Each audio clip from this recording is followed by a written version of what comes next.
Surfing is an ancient Polynesian pastime, first documented by Europeans in the 18th century. In the 1920s, the sport spread from Hawaii to the beaches of California. Back then, surfboards were made of solid wood. Today, they're made of lightweight synthetic materials.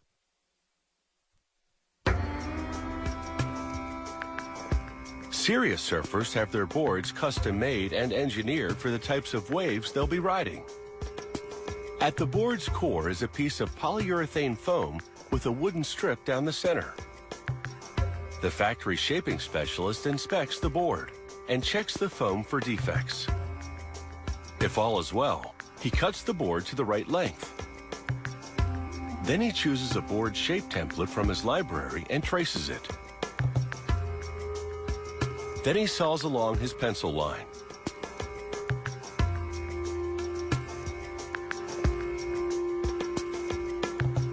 Using a planer, he refines this starting shape to the customer's specifications.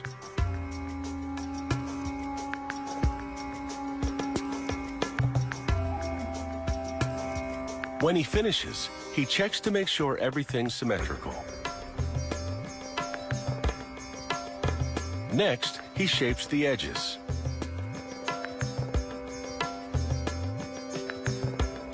With a power sander, he flattens and smooths out the surface, then follows with a fine sanding by hand. Before releasing the foam core to the next department, he checks the dimensions, thickness, contours, and the smoothness.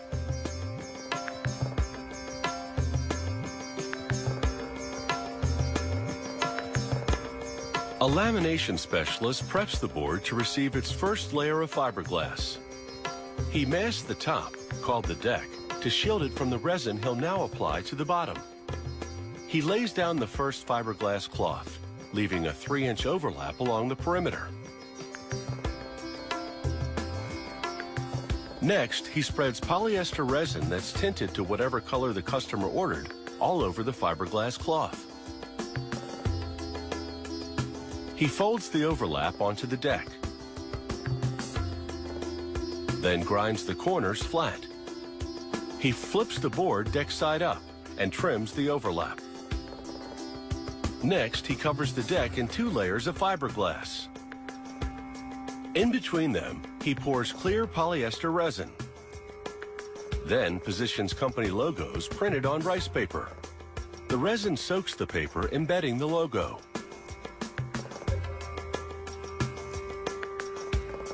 Then, another layer of resin-coated fiberglass.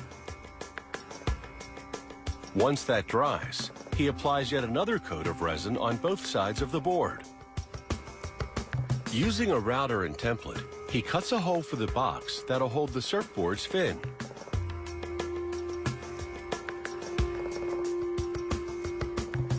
He fills the hole with black resin, then inserts the fin box.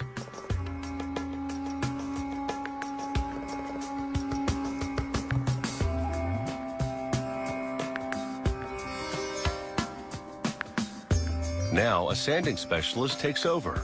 He grinds the box flush, which opens its fin slot.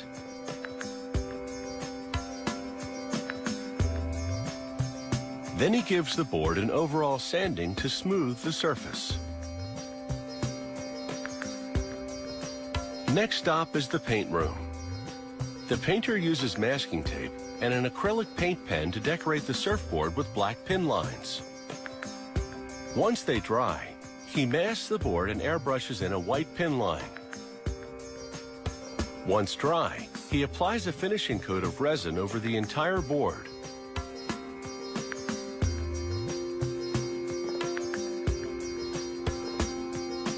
Now, a polishing specialist steps in.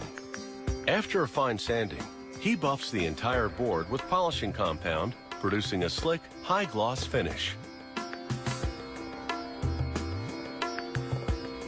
The factory ships the board to the surfboard shop, where the customer chooses a fin from the many models available. The fin screws into the fin box. And dude, the board is ready to go.